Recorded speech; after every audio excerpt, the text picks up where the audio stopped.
All rise. Veuillez vous lever.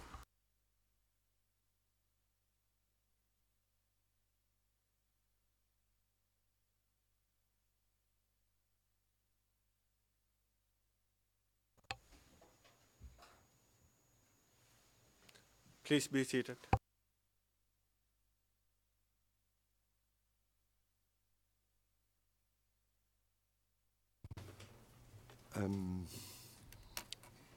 We resume, Mr. Mladić, your 1.5 hour.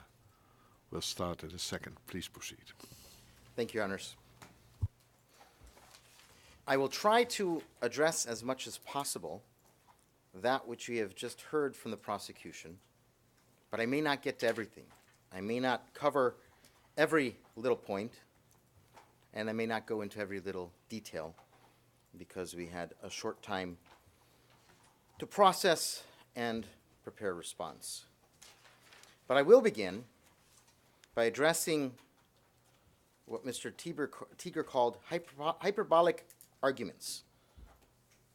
Your Honors, I don't think I need to remind you, but I will anyway. We have filed a final trial brief, which is in excess of 900 pages. Within those 900 plus pages, we have gone through considerable detail, making our arguments, addressing the prosecution evidence, and giving citations to the evidence, which we believe demonstrate reasonable doubt. It took Mr. Teager 1.5 hours to get to the point of just stating that the prosecution had proven their case beyond reasonable doubt, but they haven't demonstrated how they have done so. I would stress that, Your Honors, keep in mind what I said the other day when we went through the examination of the burden of proof and the appropriate standard. It's not just beyond a reasonable doubt, for we also have to keep in mind in dubio pro reo, which means that all inferences available under the evidence must be taken in favor of the accused. What the prosecution would have you do is at all times take the inference in favor of the prosecution by viewing the evidence in a vacuum. Your Honors, you cannot do that. Your Honors, the defense has always asked you to look at the totality of the evidence, and we stand behind that. The totality of the evidence we submit demonstrates that the prosecution has failed to meet their burden when viewed under dubio pro reo and all the other applicable legal principles. Now, let me start off talking about JCE for a bit.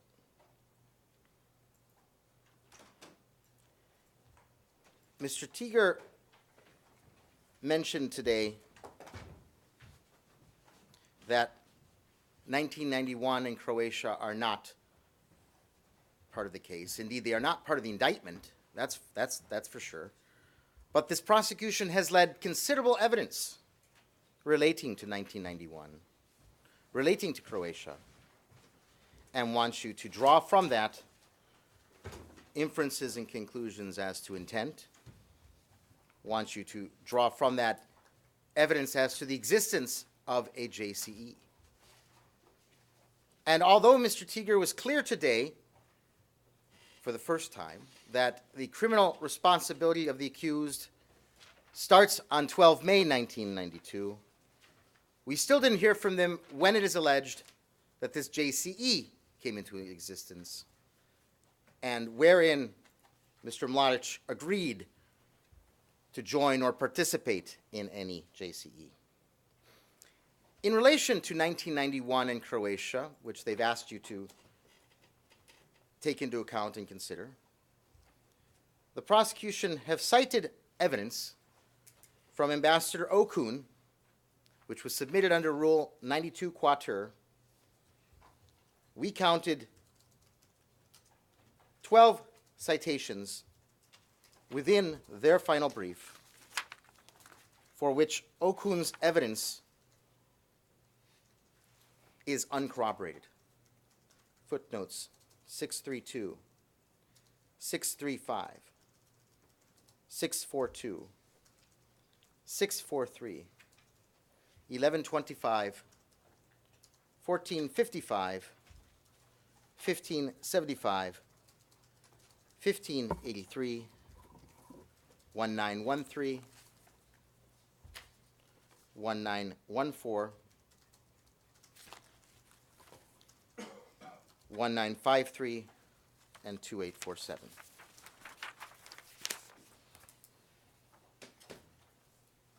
They further referenced the testimony of Mr. Okun 5 times during their closing arguments the other day at transcript pages 44354, 44366, 44368, 44369, and 4470.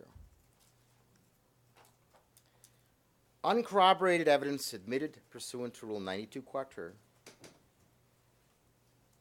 in accordance with the jurisprudence of this tribunal, such as the Mladić case in volume 3, paragraph 276 of the trial judgment.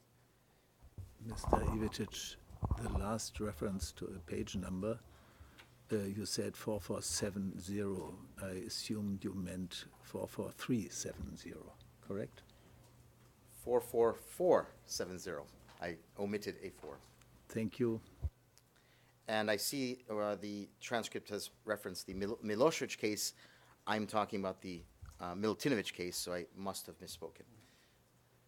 In the Mladić case, it has been held that uncorroborated evidence admitted pursuant to Rule 92 Quater is such that it's unable to rely upon that type of evidence to determine the acts and conduct of the accused. But that's what Mr. Teager asked you to do just today. Why? Why didn't they bring more evidence? Why didn't they identify 1991 in Croatia in the indictment and have a fair and full adjudicated trial on that? They choose to do it this way. Now, while addressing the alleged overarching JCE, both in these past few days and in their final brief, the prosecution has relied heavily on statements of politicians at the assembly sessions which are taken out of context. An example is P4580, where General Mladić is not even present. In fact, for many of the items where the prosecution is referencing other people, usually politicians, talking about things, General Mladić is not present. And yet they wish to attribute those words and derive intent from those words against General Mladić.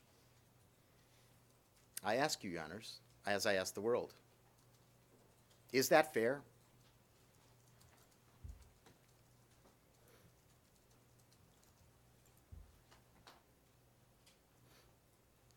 At transcript page 44358, the prosecution said, quote, "The leadership considered that they had achieved the quality, that is ethnic division, and the destruction of Bosnia, and so all that was left was a question of quantity," and they cited P4580. But if you look at the totality of the context, the discussion in question is a conference on solutions for the crisis in BIH.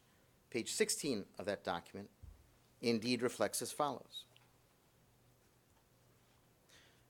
The value of this document is that it reflects what we have accomplished but is not final or complete. We believe that we shall achieve what was contested the most, and that is a quality issue. The quality we want to achieve is having 3 BHs. What remains is a question of quantity, which includes the issues of federation and confederation. How many functions will belong to the constituent state, and how many to joint services? Your Honors, what the politicians were discussing was a continuation of how to bring about what existed in Bosnia-Herzegovina before the outbreak of hostilities, where all 3 ethnic parties had representative equal say in the governing of that republic per the Constitution. And so even in the very document that the prosecution cites that the Serb side wanted separation, they're still talking about how the 3 ethnic parties can live and work together in some sort of federation or confederation. They're just trying to restore the pre-existing constitutional order. Now,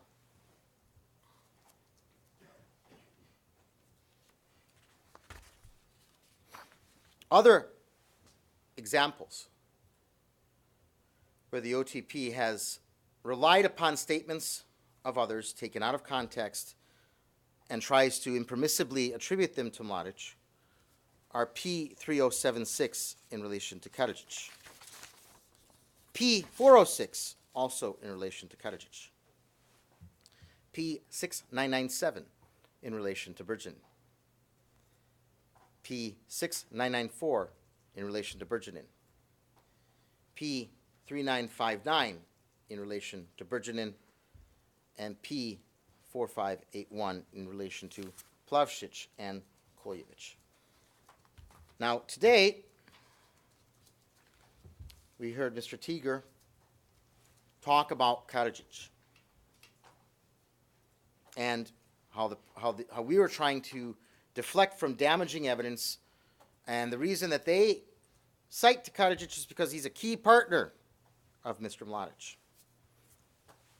Your Honors, we heard scarcely a word from Mr. Tiger addressing the arguments that we made that there wasn't a good relationship between Karadzic and Mladić at times. So how could they be working together as key partners in a criminal endeavor when they don't share similar views and had various conflicts? P2471, a prosecution exhibit. It's alleged to be a conversation between Mladić, Karadzic, and Milovanovic. And this exhibit contains a conversation between Mladić and Karadzic, which is quite argumentative, mainly at the end of page 1 and page 2 of that document. We have P1052, another prosecution exhibit, extracts from an interview of an individual, and it specifies that, quote, there were personal misunderstandings between Karadzic and Mladić. The former represented the supreme authority, and the latter did not like superiors, especially when they were not professionals, but prone to meddling in his profession. We also have P736 at paragraphs 211 to 212, General Rose. The relationship between General Mladić and Dr. Karadzic was, as one would expect, in a confused and brutal situation of varying intensity. At times, Mladić would appear to dominate the discussions and determine the course of events. On other occasions, Karadzic would be able to hold his political position, and Mladić would then conform to that depending very much on how pressed they felt, either politically or militarily on the ground. D-862, the sworn statement of witness Mladić, paragraph 130.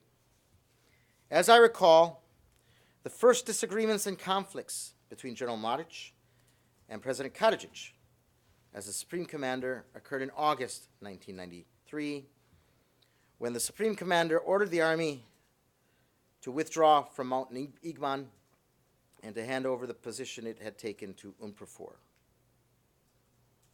Paragraph 132. The conflict between General Mladić and President Karadzic emerged inter alia because the army personnel were hungry, while there were war profiteers around them who used the war to become rich. Paragraph 138. Bearing in mind the increasing divisions of the VRS between the supporters of Mladić and the supporters of Karadzic, we will stress yet again that in relation to our submissions, if they were key partners, why did President Karadzic try to remove General Mladić on multiple occasions? Surely the evidence does not support the assertion of the prosecution that they were key partners.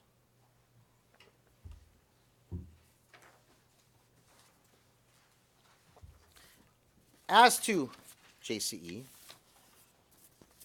the prosecution has alleged that Ali Izetbegović's Islamic declaration was not known. I guess they mean to say that people didn't really care about it, but we had evidence to the contrary. The Bosnian Serb leaders were very aware of the Islamic declaration and were quite concerned about what it meant. We had witness Dodik testify at transcript page 42267.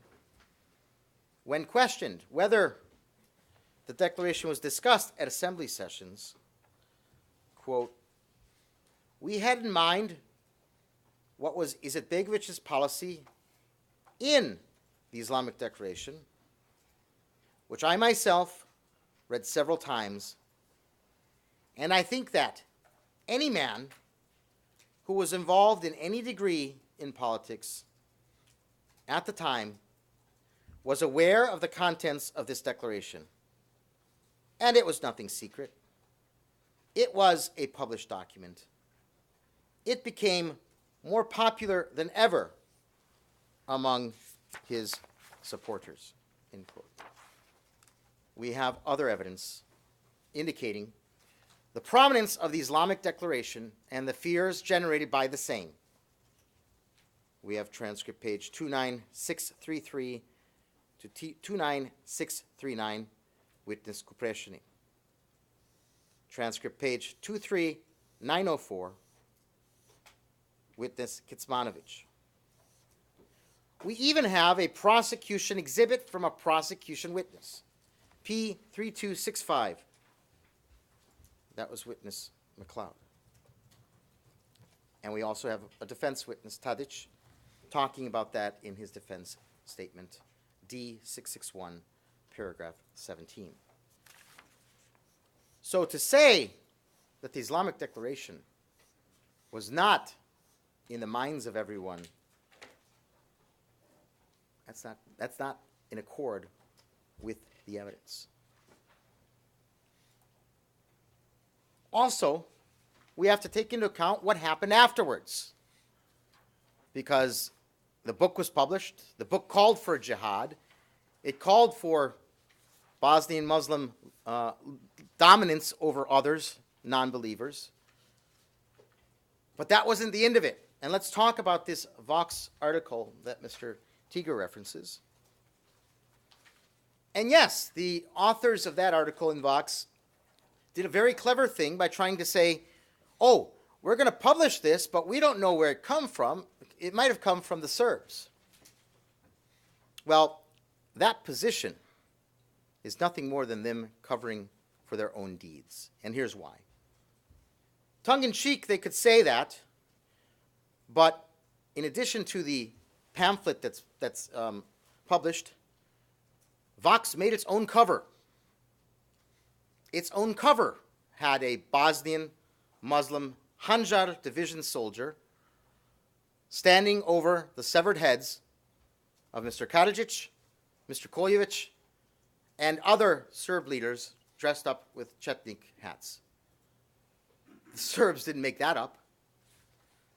There was the other article from Vox, which was obituaries for the prominent Bosnian Serb political leaders in that time, all of whom were alive. The Serbs didn't make that up either. It's more likely under the evidence that the Bosnian Muslim leadership through Vox, and we heard Vox was closely connected to the SDA and to the mayor of Sarajevo and to Alija Izetbegović. What kind of message, as a Serb in Bosnia and Herzegovina, can you infer from the fact that all of a sudden you wake up and you no longer have your constitutional right as an equal partner in Bosnia, and the other two parties can declare independence and address your fate? How do you feel when you read Alija Izetbegović call for a jihad? How do you feel when obituaries are published for Serbs before they are even dead? Well, one way that can be read and interpreted is fear. And we had a lot of evidence of fear felt by ordinary Serbs as a result of what was being published, what was being seen, and their memories of what had happened to them in the Second World War. In relation to JCE, and we had a reference to that today when Mr. Teager talked about how the intent can be drawn from various documents talking about čišćenje of the Drina.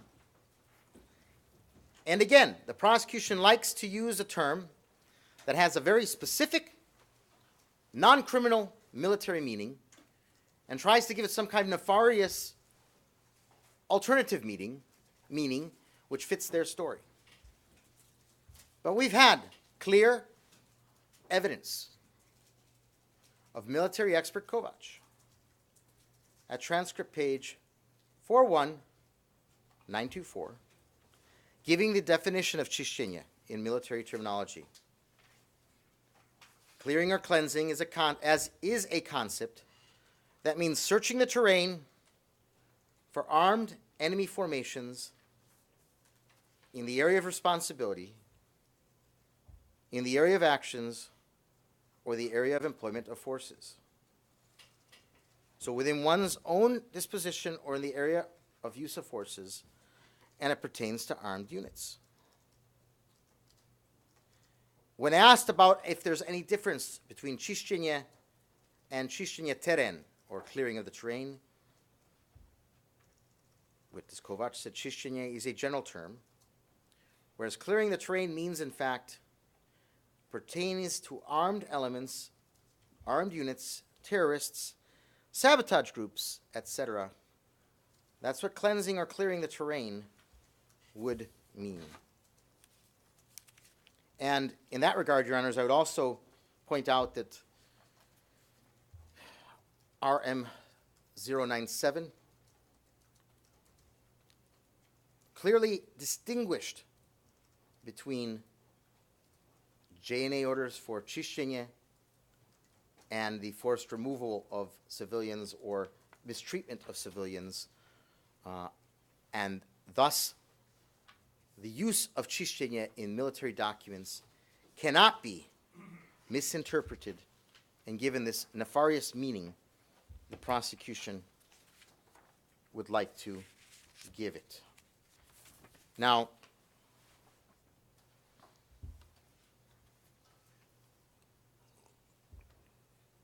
the prosecution spent some time talking about Foča. And in particular, they focused upon the destruction of mosques in Foça. And again, Your Honors, bearing in mind the burden of proof, bearing in mind that all inferences must be made in favor of the accused, we urge you to look at that evidence in its totality.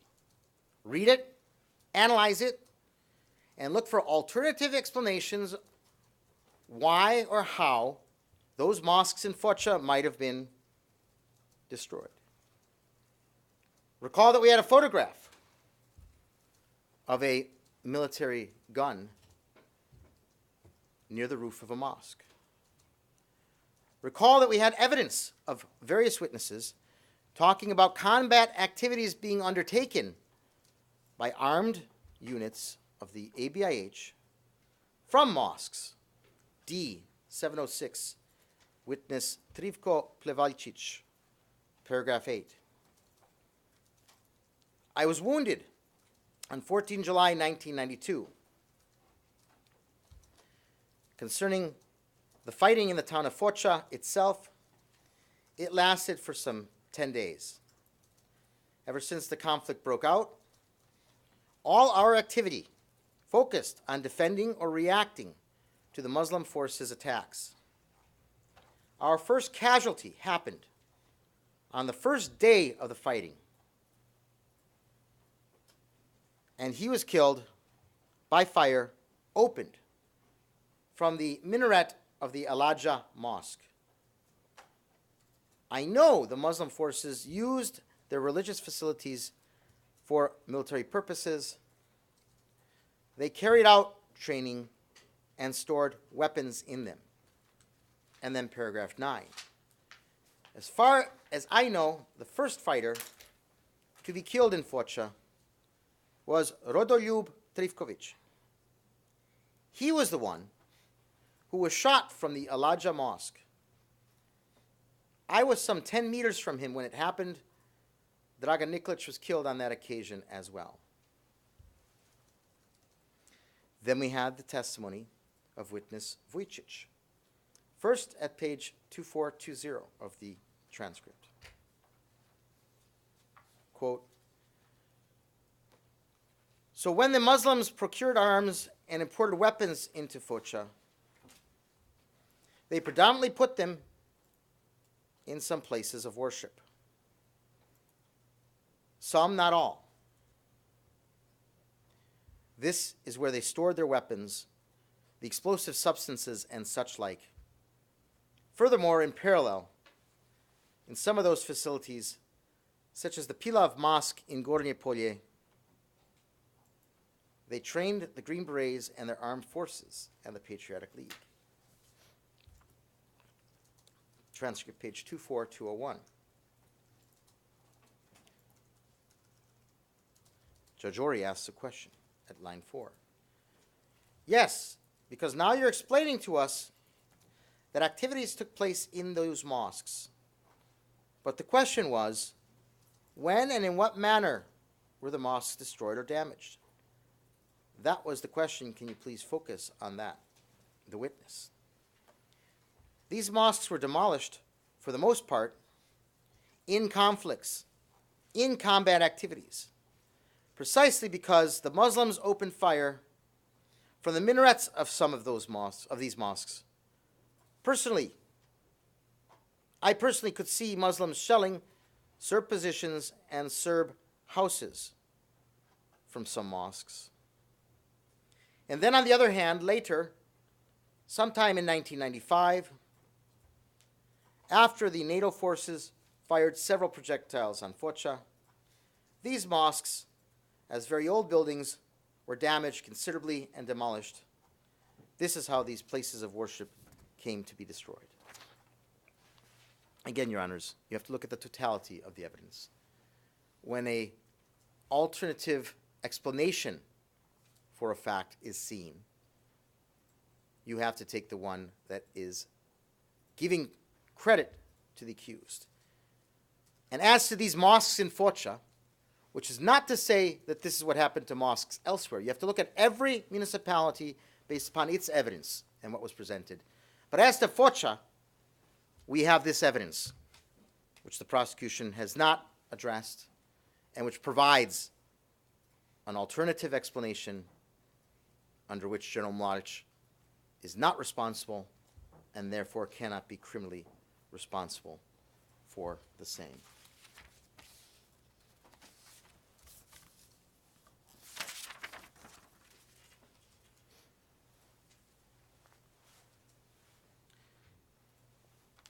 In relation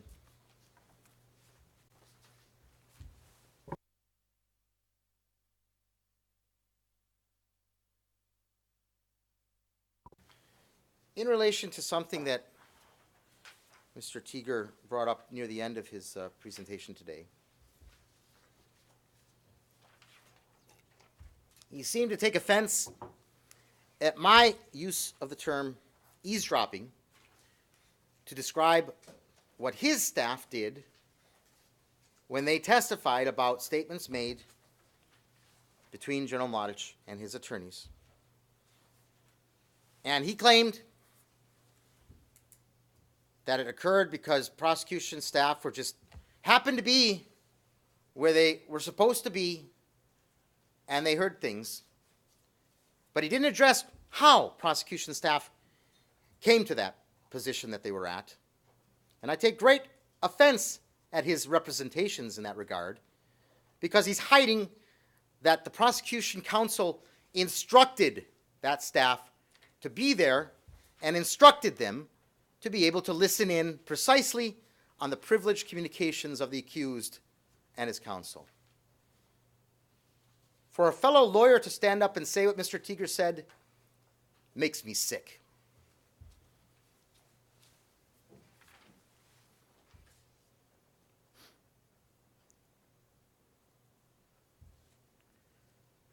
Similarly,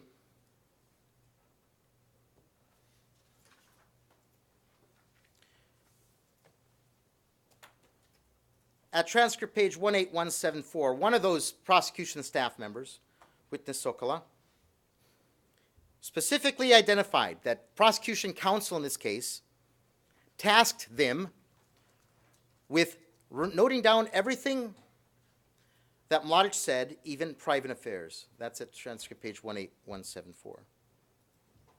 At transcript page 18180, that same witness confirmed that all of the communications were between Mladić and his defense attorneys, not with anyone else.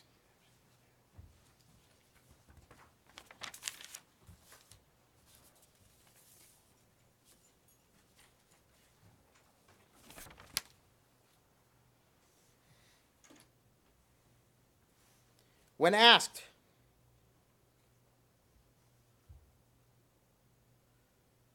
about how they came to be there at 18172, the witness identified that they were specifically tasked with staying in the courtroom with the express purpose of listening in on the conversations. And when asked if it was pointed out to them by prosecution counsel that communications between a defendant and their counsel is privileged, the witness stated it was not pointed out to her at that time. So we have a prosecution office that sees no problem with destroying attorney-client privilege. I ask you, Your Honors, I ask the world, is that fair? Is that how we want trials to be run by a prosecution?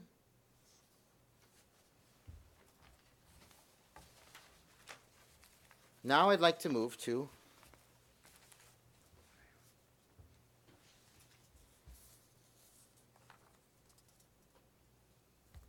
Sarajevo.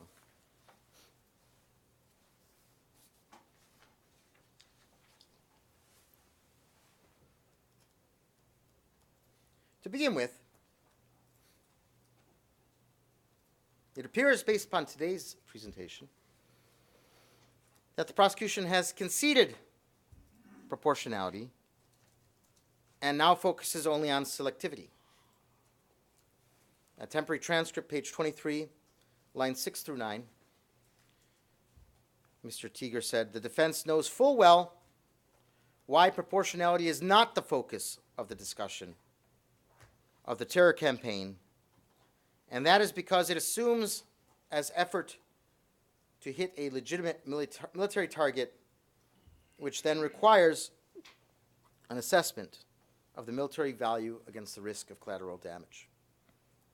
Well, Your Honors, we submit proportionality must be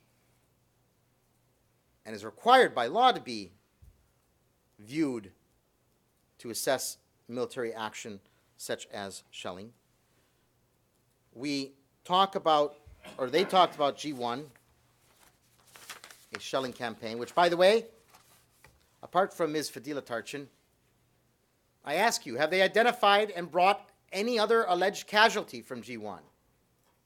They keep talking about a lot of casualties, but where's the evidence of that? How can we defend against unknown casualties, unsubstantiated claims of casualties? But let's talk about the evidence that exists of military targets of the ABIH side, legitimate military targets that were the target of the selective fire that was engaged in G1. As to Bashcharsia, we have D802. As to Velesici, we have D653. As to Vratnik, we have P549.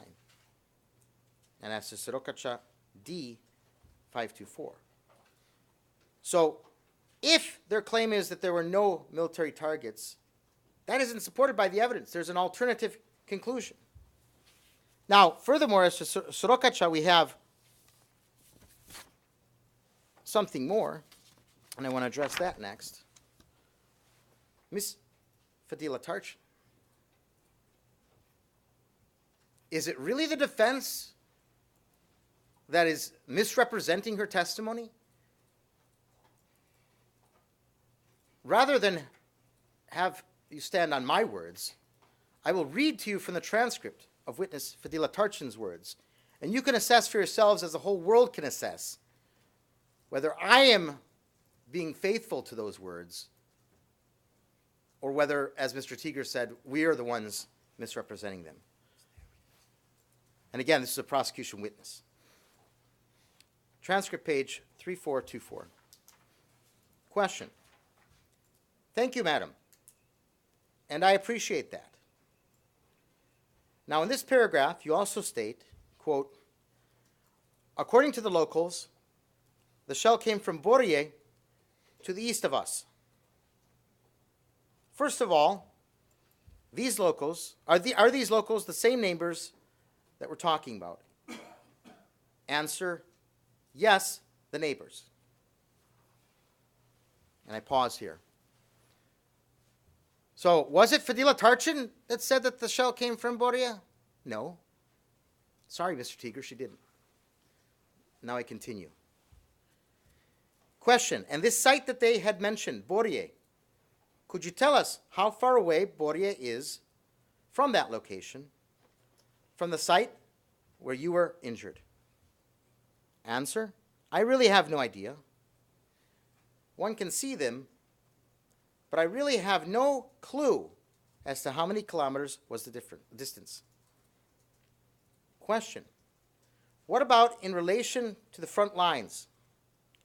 Where would Borie be situated in regard to the front lines you earlier indicated as being located, as being somewhere located above your houses? Answer, opposite of us, due east. If you view it from Shirokacha, it would be opposite to the right. And then at transcript page 3425, this examination continues. Kindly slow down for the interpreters when reading. Thank you. Ivitic, your earlier reference was to transcript page 3242, which seems to be perhaps a mistake. It is, Your Honors. I meant to say 3424, and that's why we are now at 3425, where witness Tarchin was asked the following question. Thank you. And am I correct that this area of Borie was held mainly by the forces loyal to the Izetbegovic government? Answer: I honestly don't know that. End quote. Now, we move on to the other part of Ms. Fadila Tarchin's testimony at transcript page 3447. And again, Your Honors, this was Judge Ori questioning the witness.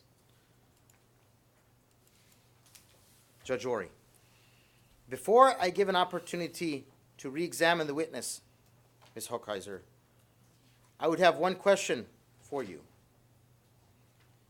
I do understand from your statement that you were wounded by shrapnel when a neighboring house was hit by a projectile. Is that correctly understood? The witness: that's correct. Judge Ori, now have you later seen the impact on that house of your neighbors, the impact of that shell, if it did hit the house itself? The witness: yes, it hit the house itself, and yes, I did see that. Judge Ori, now could you tell us, was the impact on the side of the house facing the hill, uphill therefore, or was the impact from downhill? Or neither of the two? That's also a possibility. The witness: it was facing downhill, that is to say, facing town. Judge Ori, facing town, which means that the impact, if I would take the house and look from the impact, that it would be rather from the direction of the river, from the valley, rather than from uphill. Is that correctly understood? The witness: yes, yes. Judge Ori, thank you. Your Honors, there's no linkage between this shell and General Mladić. The prosecution has not provided that. They provided evidence that is possible of multiple interpretations and conclusions, some of which exonerate General Mladić, and under operation of law, those are the ones that you must accept. Now, turning to Sarajevo, I guess now I have to go into private session for just a brief moment. We move into private session.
Yeah, back in open session.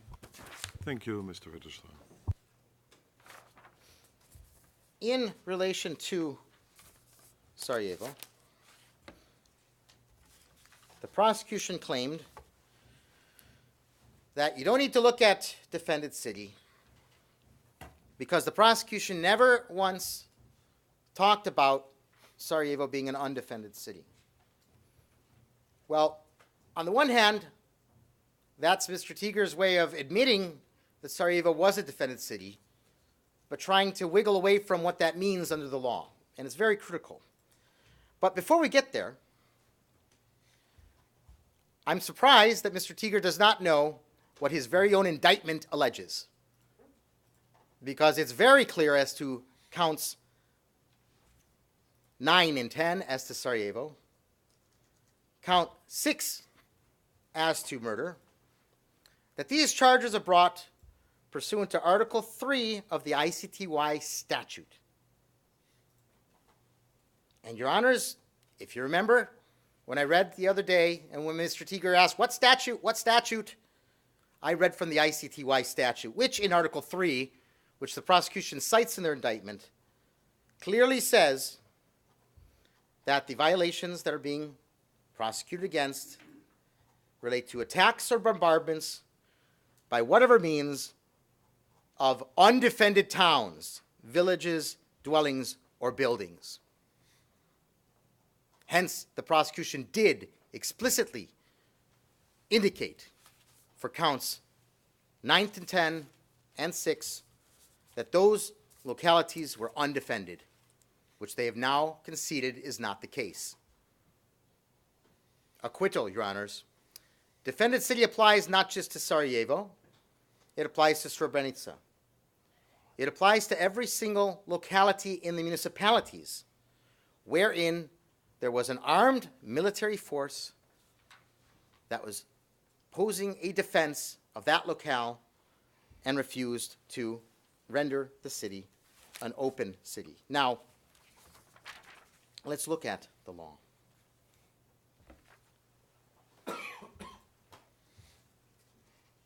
What is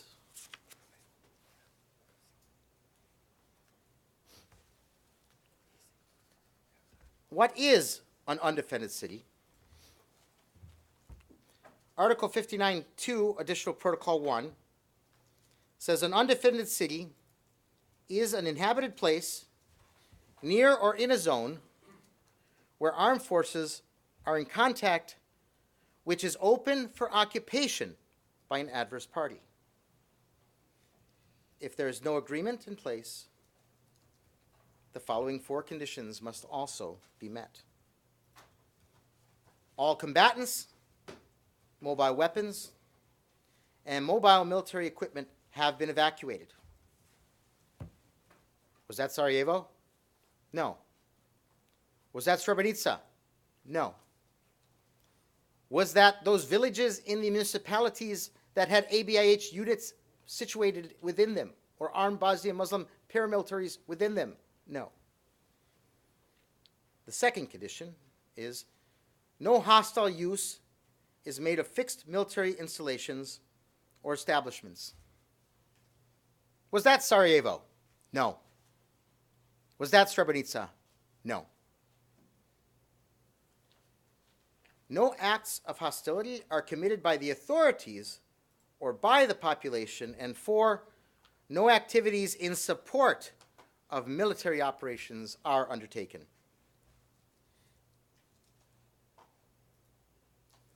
Commentary to AP 1, Article 59 states, roads and railways passing through the non-defended locality must not be used for the movement of combatants or military equipment, not even for transit purposes. Recall the tunnel in Sarajevo. Recall the existence of ABIH forces in Sarajevo. And Article 59, 6 Additional Protocol 1, there must be signs in place for the undefended city. You recall the testimony as to Srebrenica, for instance, that there was not any signs marking the alleged demilitarized zone. Now,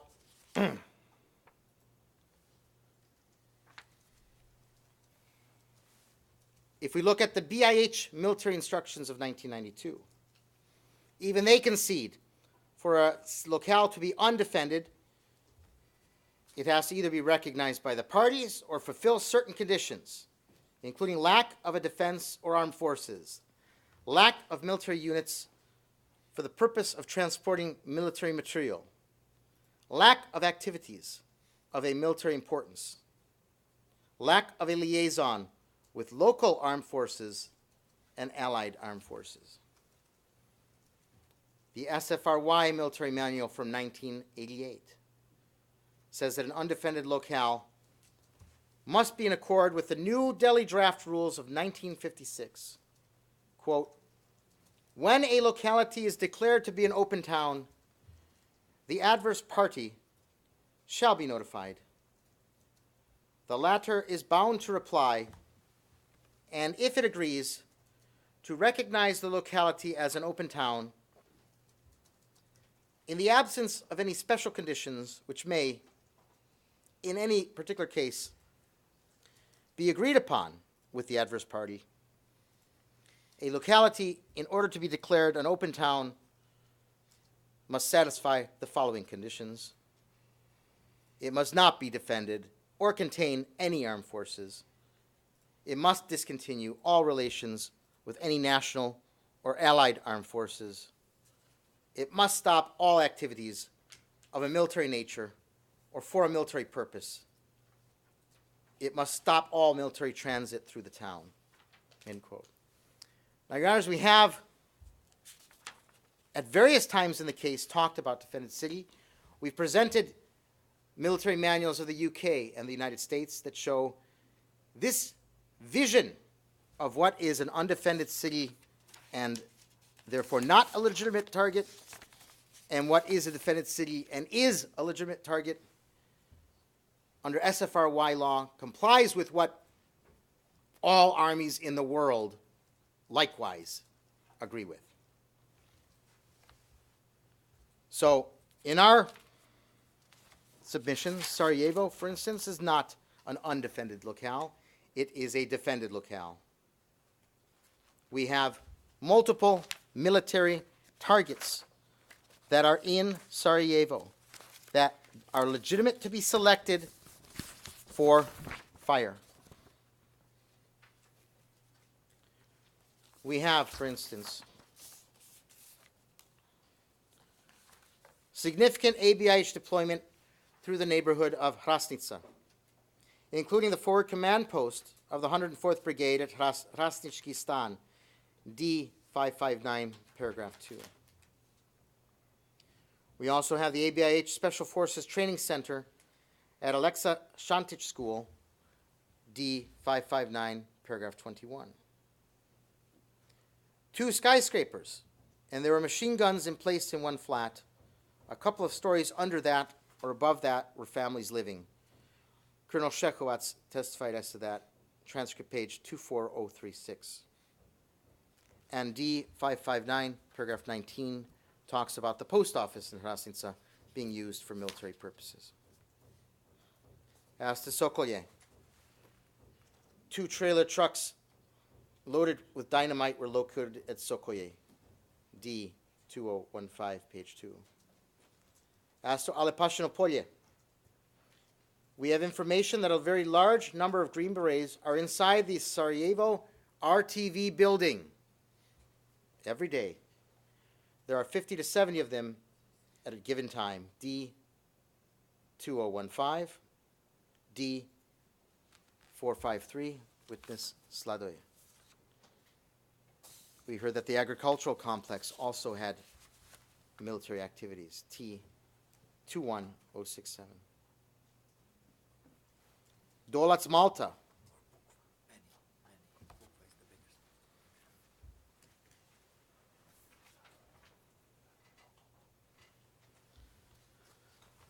Dolac, Malta, near the Geodetsky Zavod, the Geodesic Institute, P468, paragraph 9. The Eunice skyscraper, D647. The ZIS Buka Potok, D647. The Shibica skyscraper, D647. And the Vaso Miskina school, D489, paragraph 13. In Dobrinje, there are mortars positioned in the park, approximately 500 to 700 meters from the front line, D559, paragraph 20. In Nejarici, the Oslobođenje newspaper building was used by the ABIH. We have that at D453. In Otoka, the Mladićka building was used, D647. In Koševo, the home for deaf and impaired of hearing children at Fuada Midžića Street. A major communications center was placed there on purpose by the ABIH, D647, page 2. The special unit of the CSB Laste was stationed in a catering establishment just opposite to the Olympic Museum, D647, page 2. The psychiatry clinic was used, D647, page 3. The Faculty of Physical Education was used, Witness Rashevich, D551. Koševo Stadium, Koševo Hospital, Koševo Brdo Tunnel, and the Nemanja Vlatković School were likewise used by the ABIH, D551. In Bieleva, the trade school, as well as the students' hostel compound, were used, D647. In Čengić Villa, the Silvije Strahimir Krančević Elementary School was used by HVO members, D647, page 2. We had the Zrak factory in Bucha Potok, D647. The Jewish cemetery in Kovačići and Sukobunari, D4849. We have several maps in evidence, D469 and D470, for instance, which talk about military targets that were positioned therein. I could read a very long list, but we have evidence all over the place talking about military targets that are in Sarajevo that are actively firing upon the Serbs. No, Your Honors. Sarajevo is the textbook example of a defended city which becomes a legitimate target because the ABIH has taken actions to place its forces near civilians to use them as civilian shields. Therefore, proportionality must be a part of our discussions, unlike what the prosecution said in their presentations. I remind Your Honors that the SRK was careful not to engage civilians or civilian targets which had been confirmed as such by visual observations or information gathered from informants and persons who had fled Sarajevo. Witness Tushevljak testified about that at transcript page 38460. We further have D535, paragraph 136, D824, D825, D643, D540, D468, D658.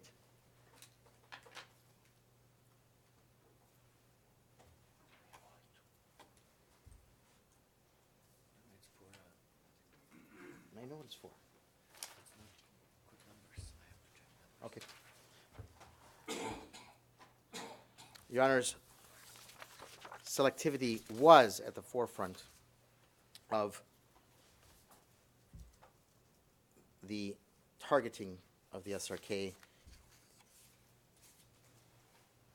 We heard Mr. Tiger say that General Mladić had an army that could cut through Bosnia like a knife through cheese. But it didn't. It didn't take Sarajevo. It didn't try to take Sarajevo. It fought a defensive war, defending against attacks of the ABIH from the city itself. Now,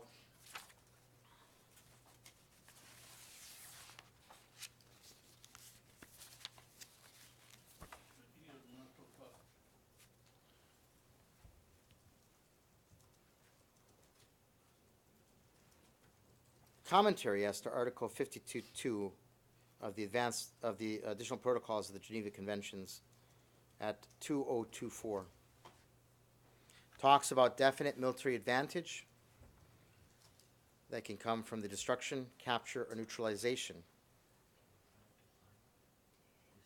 2025 talks about a specific area can constitute a legitimate military objective in view of its location and the circumstances. This is commentary from Canada, Federal Republic of Germany, the Netherlands, and the United States. And the United Kingdom made a similar statement in a plenary meeting and repeated this in a written declaration when signing the additional protocols. Proportionality in the context of an attack on a defended town or locale must be considered in the context of the conflict as a whole.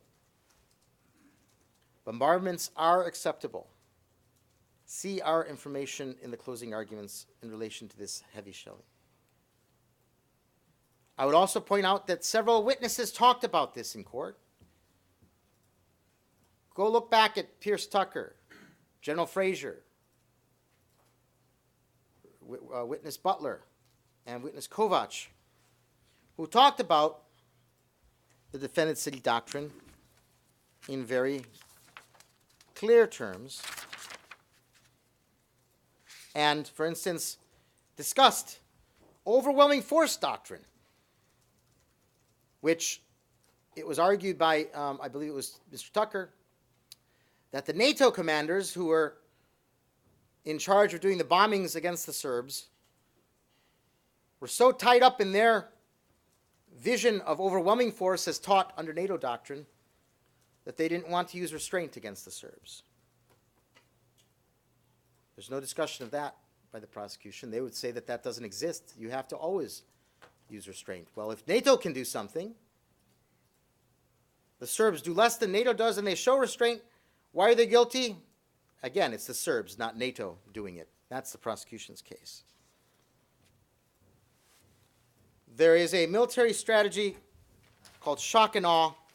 It's tied to overwhelming force.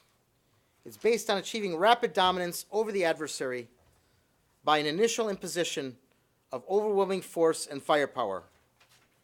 Rather than focusing solely on defeating the military capability of an adversary, shock and awe, or rapid dominance, has the goal of affecting the adversary's will beyond the boundaries traditionally defined by military capability and does not rely on military superiority.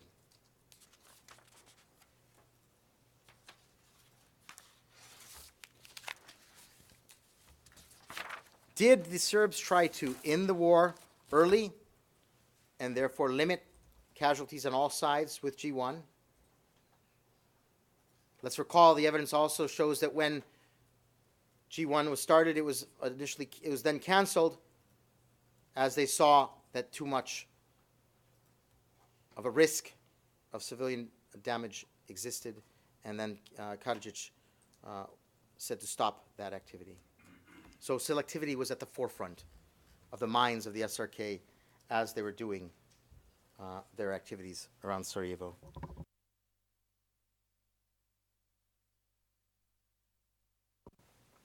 Okay.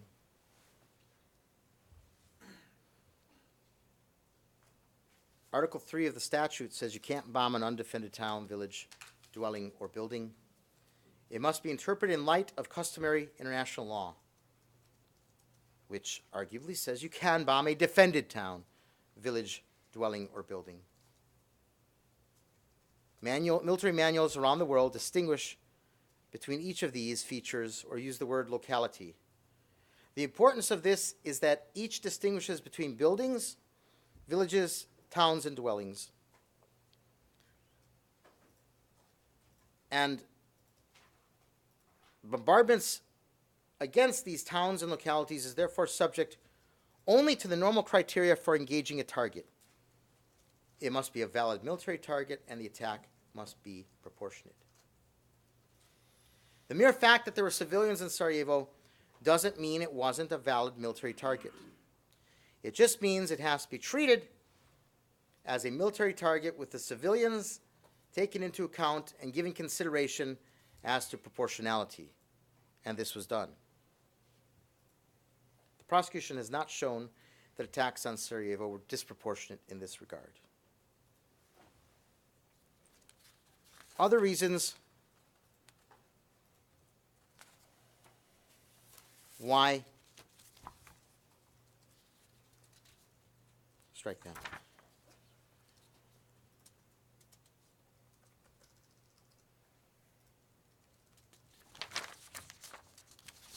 As to Sarajevo, we have to stress again that under the Gotovina case law, the appeals chamber at paragraph 66, we stress that the very presence of mobile mortars in Sarajevo calls into question the prosecution's allegation that the SRK fired indiscriminately, and again, the Gotovina appeals chamber at paragraph 66 said that the presence of mobile mortars, quote, raises reasonable doubt whether even artillery impact sites, particularly distant from fixed artillery targets, considered legitimate, demonstrate that unlawful shelling took place, end quote. Given the biases of international witnesses who are not in a position to judge the fire of the SRK as indiscriminate, this undermines their assertions about both the origin and impact of the artillery and small arms fire in Sarajevo. At paragraph 79 of the Gotovina appeals judgment, it was effectively held that the observations of witnesses with no artillery experience and whose vantage points made it difficult to determine where the shells were directed at or actually landed was not sufficient to base a finding that the shelling was indiscriminate. Your Honors, the same applies to this prosecution's evidence as to Sarajevo. The Gotovina and Markac appeals judgment says that you can't apply strict liability. You can't say that any shell that lands more than 200 meters from military target was indiscriminate, because that doesn't take into account such things as wind, temperature, and distance. That's at paragraph 60 to 61 of that judgment. Now let's talk about what I said before. Where's the evidence of any victims of G1 proven beyond reasonable doubt? The prosecution has presented P7171, a report which is a list of people who died on a day, 15 November 1993. There's no evidence as to how they died, no evidence linking them to G1, no evidence that they were in civilian locations as opposed to being unfortunate civilians held hostage by the ABIH who would have put their positions in their midst. There's no evidence that these victims are even civilians. They could be combatants. Another prosecution exhibit, P7731, says 6 people died in the latest barrage. Again, no identification for these 6 victims of any of these factors. And again, despite all this talk of casualties, the prosecution brought Fadila Tarchin and insists on using Fadila Tarchin to try to meet the onerous burden of proof. They can't get to the top of the pyramid, Your Honors, not with that evidence. Now, with regard to modified aerial bombs, Mr. Teager pointed to various evidence, and he mentioned witness Radojcic.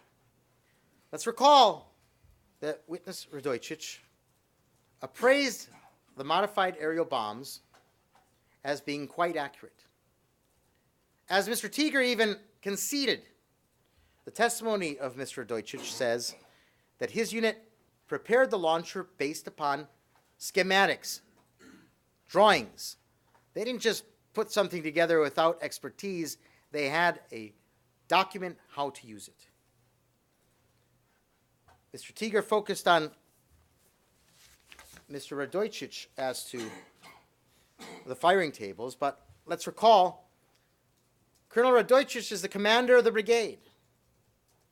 Let's recall his testimony that he had a professional officer. In fact, it was the only professional officer apart from him in that brigade who happened to be the artillery commander, who therefore would be in charge of using the modified aerial bomb launching system with other artillery in the course of actions, and would know how to use the firing tables, would know how to use the equipment. And let's recall Colonel Radojcic, who stated that his units fired 3 modified aerial bombs, and all 3 were on target. So to use Colonel Radojcic as some sort of example of these weapons being imprecise, no, they can't do that. That's not what Colonel Radojcic said. That's not what their evidence says. So you have to look at that when reaching your ultimate conclusions.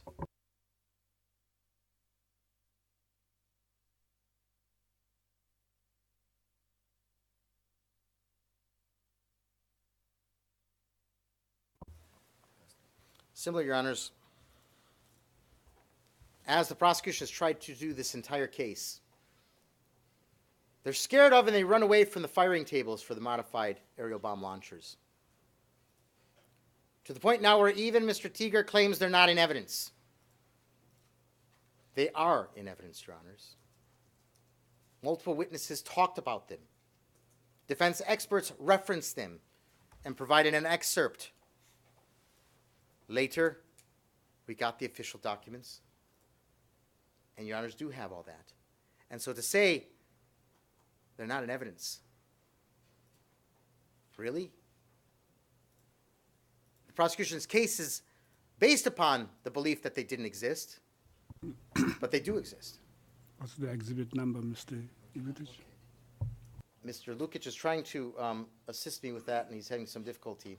So I'll move on, and I'll try to get back to that once he locates the exhibit numbers. But you'll recall with witness Subotic, there was an extract from the 1995, I believe, firing tables for the Kosheva rocket launcher system.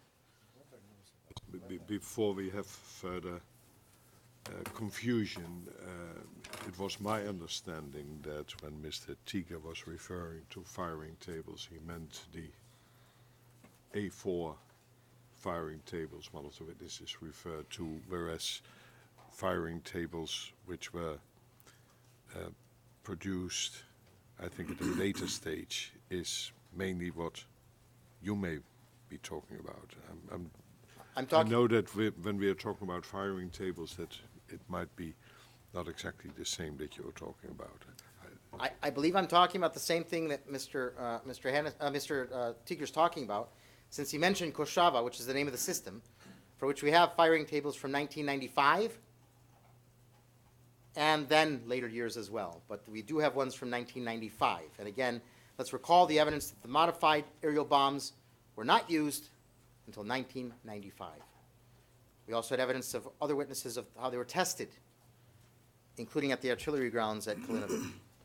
Mr. Tiger, can you confirm that we are talking about the same? Not to further explain, but are we talking about the same when you said firing tables not in evidence? Sorry, Mr. President, I'm not sure if you mean we are talking about the same. I was not referring to the firing table on the alleged firing table on the A4 that I spoke about in connection with witness Radojcic. I was referring to a later temporary production of documents that were submitted once but ultimately not tendered into evidence. Okay. It's then clear that we know what the parties are talking about when referring to firing tables in this context. Please proceed.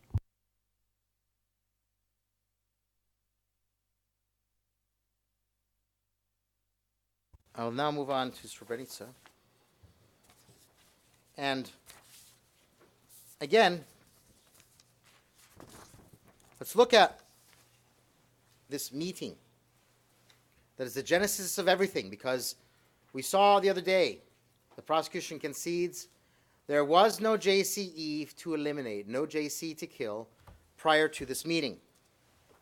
And we went through the other day the prosecution's own paragraphs of their final brief, which talk about how they don't know when this meeting happened. Your Honors, how can something be proven beyond reasonable doubt if the prosecution admits they don't know? And then Mr. Teager talked about the dinner being discussed at paragraph 1174 and thereafter in the final brief of the prosecution. But what do they say about that? And I'd like to read that to you, because they only mention that there was a dinner, and then 1175 talks about, quote, the decision by Mladić and other members of the JCE to separate and murder the Muslim men and boys must have been discussed and decided upon sometime between the evening of 11 July, when Mladić became aware of the large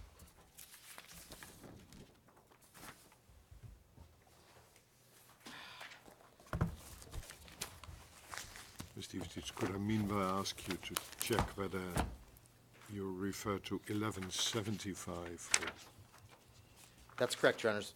I'm Yes. talking about paragraph number 1175 Yes. of Thank the you. prosecution's final brief. Thank you. Became aware of a number of Muslim men in Potocari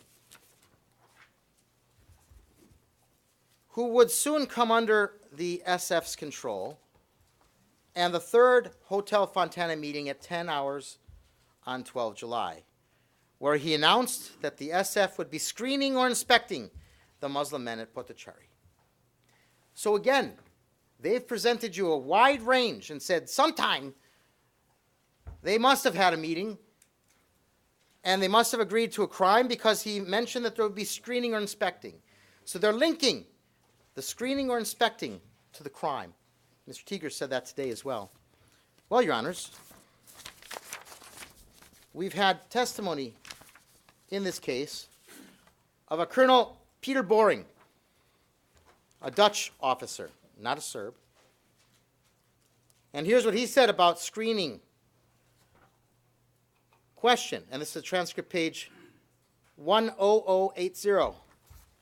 Question, will you agree with me that according to military regulations, it is fully legitimate when you have POWs to make a selection, conduct a triage, and to check whether such a group of people contains persons who might be suspected of having committed war crimes? Answer, yes. That seems like a standard procedure if that you interrogate POWs, end quote.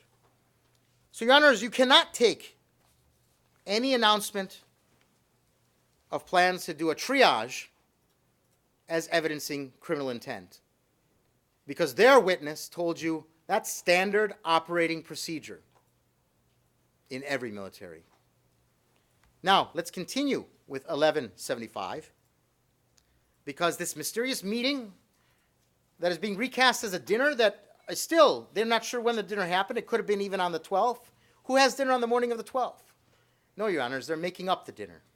But let's continue reading what it says in 1175. Quote, Could you please slow down, Mr. Ivicic? I will. I'm conscious of the time that I have.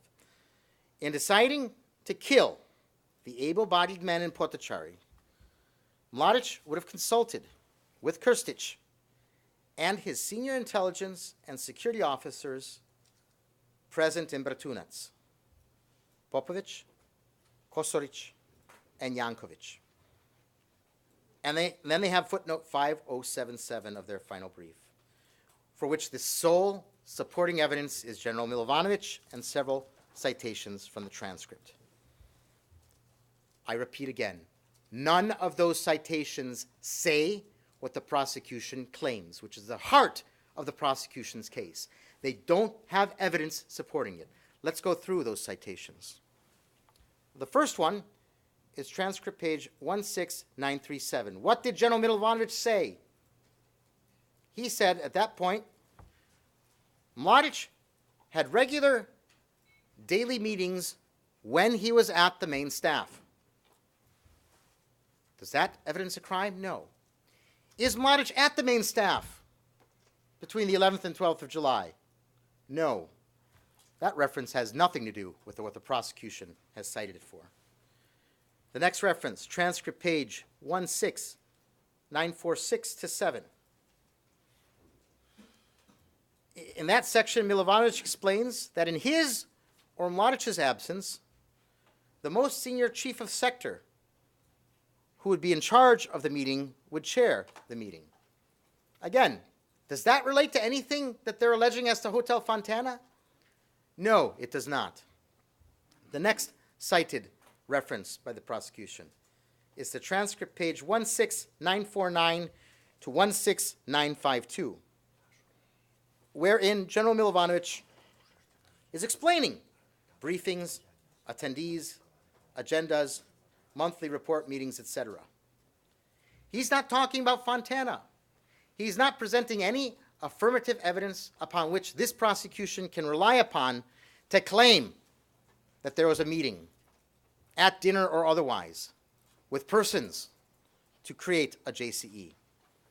The last citation that they cite to is transcript page 16955 to 16957, where Milovanović is talking about so-called collegiums of the commander and how decisions are made during the collegiums.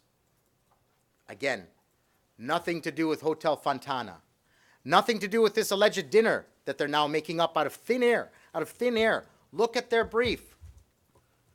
They have no evidence of any illegal activities discussed or agreed to by my client, General Lukic, General Mladić, I'm sorry, as to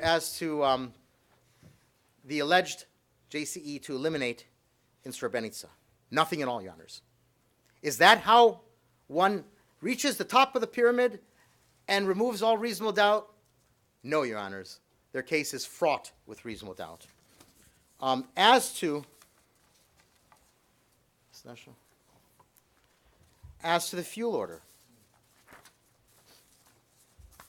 what the prosecution ignores is what we have detailed at paragraphs 3293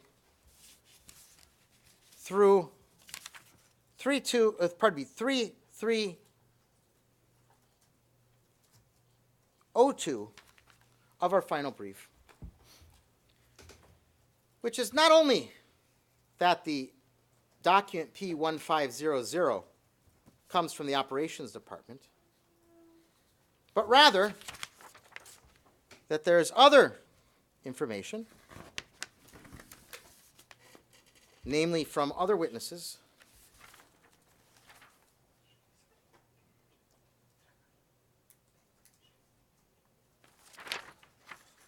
talking about how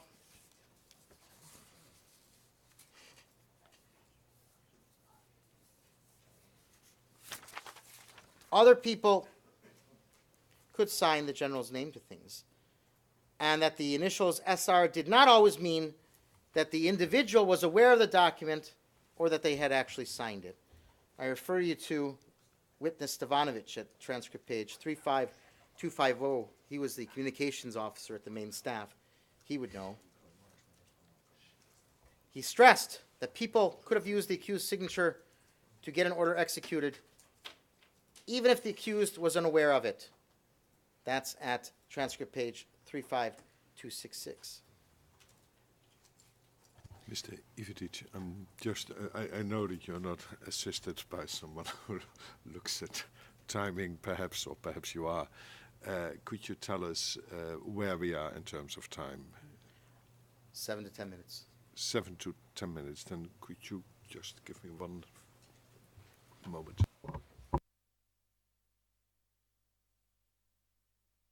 And please proceed.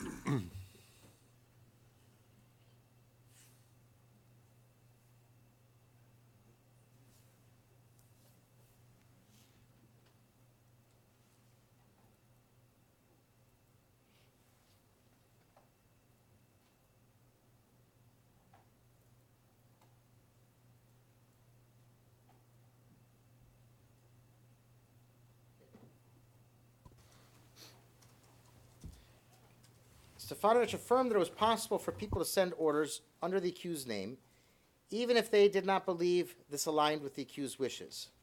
That's at transcript page 35266 of Stefanovic. Now, we have other documents and evidence that show where Mladić is during this time period, and it's not at the main staff.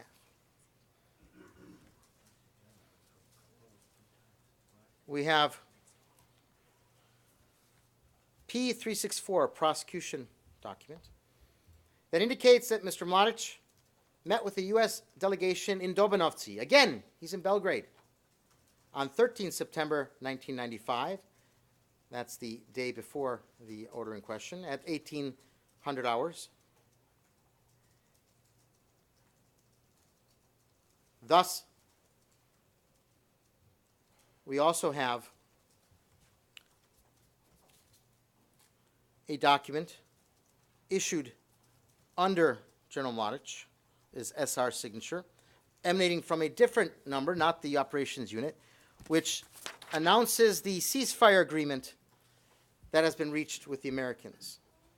So again, what's General Mladić doing? Is he dealing with fuel orders? Is he dealing with Momir Nikolić's Asanacija campaign? No, he's trying to negotiate peace. And let's recall Momir Nikolić's own testimony that he gave the name Asanacija to his operation, and he never once said it was from General Mladić's orders. He said from the main staff. If it was General Mladić, why would he be so vague? Your Honors, reasonable doubt exists as to all facets of the prosecution's case.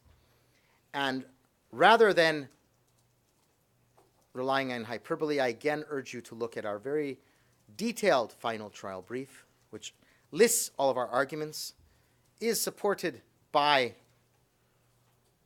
citations to evidence, and demonstrates that for all aspects of the case, General Mladić cannot be held criminally responsible because this prosecution has not brought you to the top of the pyramid. They've not eliminated reasonable doubt, as was their burden. And now they're trying to run away from that. Your Honors, I thank you for the time, and I see that I've gone over. I thank you for that indulgence. And again, I have nothing further at this time to state on behalf of General Mladić. Thank you, Mr. Ivetić. This then is the end of a trial which lasted for a couple of years. Before we adjourn sine die, I wanted to, and that's clear to you all, I think, I wanted to tell you that where a trial which is mainly oriented to the adversarial tradition, that the role of the parties is very important, and the Chamber expresses its appreciation for the parties, for assisting the Chamber in performing the task which is still before us, that is to deliver a judgment in this case. But apart from thanking the parties, I would like to thank the registry and the various departments of the registry, including victims and witness sections, the technicians who are assisting us, the security, all those in the registry which have assisted us, also interpreters, translators, court reporters, all others who have made it possible to conduct this trial. The Chamber would express its appreciation for that support. We will adjourn. Sine die. We stand adjourned. All rise. Veuillez vous lever.